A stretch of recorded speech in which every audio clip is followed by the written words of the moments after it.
अनामिका की सास पुष्पा अपनी बहू को कुछ खास पसंद नहीं करती थी और इसीलिए दोनों सास बहू में आए दिन झगड़ा होता रहता था। सास बहू के झगड़े के चक्कर में अनामिका के पति मोहित की जिंदगी मुश्किल में पड़ गई थी। बेचारा बार बार माँ और बीवी के झगड़े को सुलझाता ही रहता था, लेकिन दोनों समझने का नाम नहीं लेती थी। वैसे तो सब कुछ ठीक ठाक चल रहा था, लेकिन एक दिन अनामिका और पुष्पा के अंदर जोरदार झगड़ा हुआ और बात कुछ इस तरह थी। बहू, मैंने तुम्हें कल अपनी एक साड़ी धोने के लिए दी थी। हाँ मम्मी जी, वो साड़ी धोकर मैंने आपकी अलमारी में रख दी है। उसी की बात कर रही हूँ मैं। जरा देख तो, इस साड़ी को देखकर किसी भी तरह से लगता है ये धुली हुई है। अरे मम्मी जी, मैंने आपकी साड़ी वॉशिंग मशीन में अच्छे से धोकर सुखाकर आपकी अलमारी में तह बनाकर रखी थी। आपके तो नखरे खत्म ही नहीं होते। अरे कैसे बात कर रही है मुझसे? मेरे नखरे? अरे मोहित, जरा ये देख तो, ये साड़ी धुली हुई लग रही है क्या? अरे मम्मी, जब अनामिका कह रही है कि उसने साड़ी धोई थी तो मान लो ना। हर बात पर झगड़ा करना जरूरी है क्या? क्या है ना मोहित, तुम्हारी माँ को तो मेरे हर काम में नुस्ख निकालने की आदत पड़ गई है। जब तक दो चार खरी खोटी सुना नहीं लेती ना, इनका दिन नहीं निकलता। अरे चुप कर, बहू होकर मुझे जवाब देती हो। एक तो गंदे कपड़े उठाकर अलमारी में रख दिए, ऊपर से कैसे की तरह कचर कचर बोली जा रही हो। अरे मम्मी जी, आपको समझ में नहीं आता क्या? मैंने साड़ी धो कर रखी थी, तो फिर इतनी गंदी क्यों लग रही है? मुझे क्या पता मम्मी जी, आप इस पर इस तरह तेल और घी की चिकनाई के दाग लगाकर लाएंगी तो ये मेरी जिम्मेदारी थोड़ी ना है। अरे तो हाथ से धोना चाहिए था ना। मैं आपकी बहू हूँ, नौकरानी नहीं जो एक कपड़ा रगड़ रगड़ कर हाथ से धो दूंगी। आपको पहननी है तो पहनिए, नहीं तो रख दीजिए। तुझे तो मैं अच्छी तरह बताऊंगी, मुझे जवाब देती है। एक दिन सुबह के वक्त, अरे अनामिका, मेरी व्हाइट शर्ट कहाँ है? आज ऑफिस में बहुत बड़ा प्रेजेंटेशन है और मुझे वो व्हाइट शर्ट पहन कर जाना है। मुझे पता है, आपने मुझे 2 दिन पहले ही बता दिया था और आपकी शर्ट मैंने धोकर अच्छी तरह आयरन करके अलमारी में लगा दी है। जाइए वहाँ से ले लीजिए। अनामिका, ये तुमने क्या किया? ये देखो, शर्ट पर लिपस्टिक का दाग लगा हुआ है और ये तो एक जगह से जल भी गई है। नहीं नहीं मोहित, ऐसा नहीं हो सकता। मैंने तो तुम्हारी शर्ट ठीक से इस्त्री करके अलमारी में लगाई थी। तो फिर ये जल कैसे गई अपने आप? अलमारी में लटके लटके थोड़ी ना जल जाएगी। पर मोहित, मुझे अच्छी तरह याद है। देखो, अपनी गलती को छुपाने की कोशिश मत करो। और अगर शर्ट जल भी गई थी तो तुम्हें पहले बताना चाहिए था ना। मैं नई शर्ट लेकर आ जाता। अब ऐन वक्त पर शर्ट कहाँ से लेकर आऊँ? मेरा इतना इम्पोर्टेंट प्रेजेंटेशन था, सब खराब हो जाएगा। अरे बेटा, क्यों परेशान होता है? ये देख, मैंने तेरे लिए पहले से ही एक नई व्हाइट शर्ट ला कर रखी है। लेकिन मम्मी, आप मेरे लिए व्हाइट शर्ट क्यों लेकर आई? अरे मुझे पता था तेरा प्रेजेंटेशन होने वाला है और अपनी इस बहू पर तो मुझे बिल्कुल भी भरोसा नहीं। क्या पता मेरी साड़ी की तरह तेरी शर्ट भी गंदी करके रख देती। और देख, वही हुआ ना। बेटा, सारी टेंशन छोड़ और ये नई शर्ट पहन कर जा। थैंक यू मम्मी, आज तो आपने बचा लिया मुझे। कुछ दिनों के बाद, अरे अनामिका, जानती हो ऑफिस में मेरा जो दोस्त है ना अमर, आज उसका बर्थडे है और उसे तुम्हारे हाथ का चॉकलेट केक बहुत पसंद है। थोड़ा सा बनाकर टिफिन में रख दो ना प्लीज। हाँ हाँ, क्यों नहीं, मैं बहुत अच्छा केक बनाकर आपके दोस्त के लिए रख दूंगी। तुम्हारे हाथ का खाना खाकर तो वैसे ही मेरे ऑफिस के सारे लोग इतनी तारीफ करते हैं, क्या बताओ। प्लीज एक अच्छा सा केक और बना दो, मेरी तो ऑफिस में शान बढ़ जाएगी। अनामिका केक बनाने के लिए रख देती है। पुष्पा चुपचाप जाकर उस पे ढेर सारा नमक डाल देती है।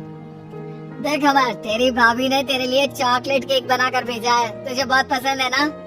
यार, तू बहुत किस्मत वाला है, भाभी इतना अच्छा खाना बनाती है और साथ में केक भी। वैसे भाभी को थैंक यू बोलना। थैंक यू बाद में, पहले तो ये केक खा कर देख, बहुत मेहनत से बनाया है अनामिका ने। अरे यार, इस केक में तो बहुत सारा नमक है, लगता है भाभी ने शक्कर की जगह खूब सारा नमक डाल दिया है। अरे मोहित, तू तो अपनी बीवी की कुकिंग की बहुत तारीफ करता फिरता है। जरा पूछना अपनी बीवी से, केक में नमक कब से डलने लग गया? क्या यार, तुझे भी मेरा ही जन्मदिन मिला था बिगाड़ने के लिए। केक नहीं लाना था तो मत लाता, कम से कम मुझे इस तरह नमक वाला केक तो नहीं खिलाता।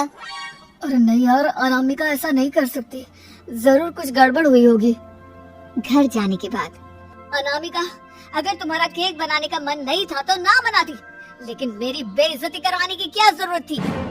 अरे आपकी बेइज्जती, ये अब क्या कह रहे हैं? मैंने तो सुबह आपको इतने अच्छे तरीके से केक बना कर दिया था। हाँ, लेकिन उसमें इतना सारा नमक डाल दिया था कि आज ऑफिस में मेरा अच्छा खासा मजाक बना है। मेरे सारे दोस्त हंस रहे थे मुझ पर।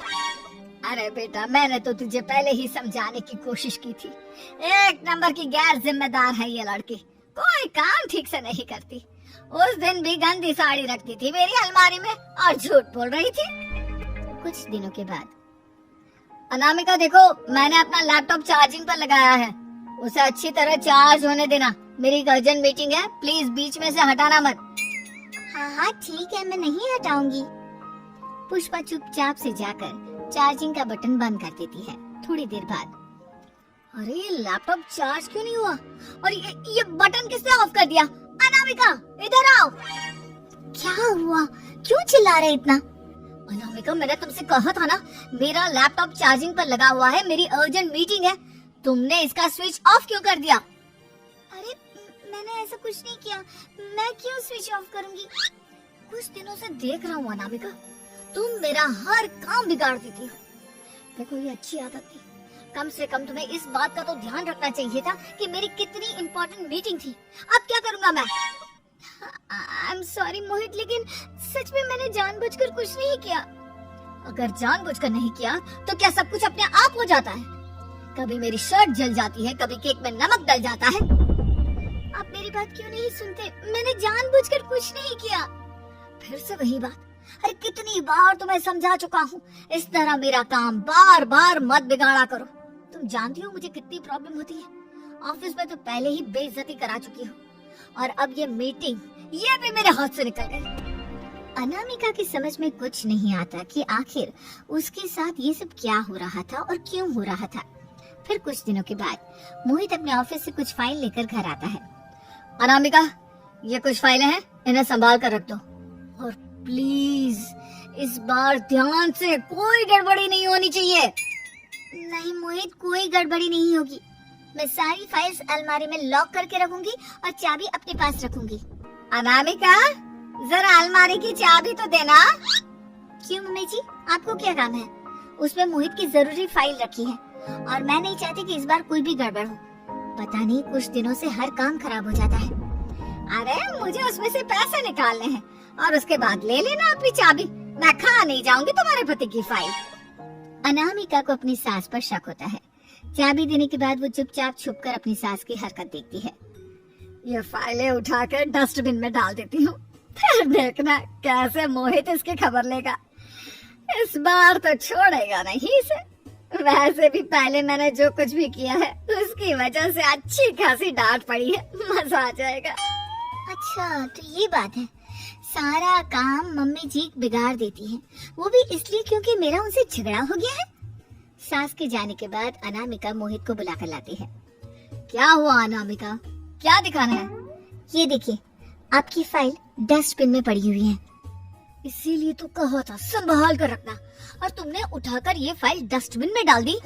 मैंने नहीं, तुम्हारी मम्मी ने डाली है, मुझसे बदला लेने के लिए, ताकि तुम मुझे डांटो।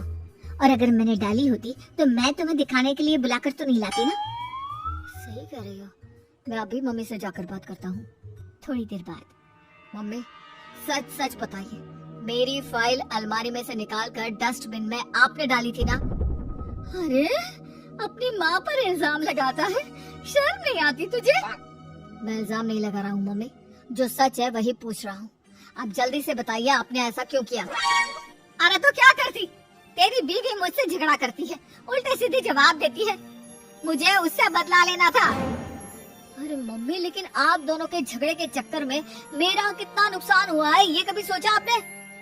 मम्मी जी, अगर आपका बदला पूरा हो गया हो तो आइंदा ऐसी कोई हरकत मत करना, क्योंकि अब आपकी सच्चाई हमारे सामने आ चुकी है। यह तो वक्त ही बताएगा मैं क्या करूंगी और क्या नहीं। मम्मी जी, कहा ना आप ऐसा कुछ नहीं करेंगी। अरे मेरी जो मर्जी आएगी वो मैं करूंगी। मेरा सर घूम रहा है। सास बहू के झगड़े में मेरी जिंदगी का तो कचरा हो गया है, कचरा।